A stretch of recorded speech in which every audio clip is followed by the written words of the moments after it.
Meaning of fly tip. Fly tip. Fly tip. Fly tip. Fly tip. Fly tipping refers to the illegal act of dumping waste onto land or water that is not licensed or authorized for waste disposal.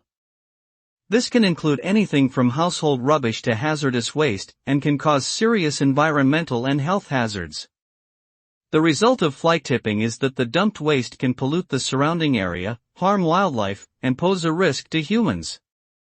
Additionally, it can be expensive for local authorities to clean up the waste, which can lead to higher taxes for residents.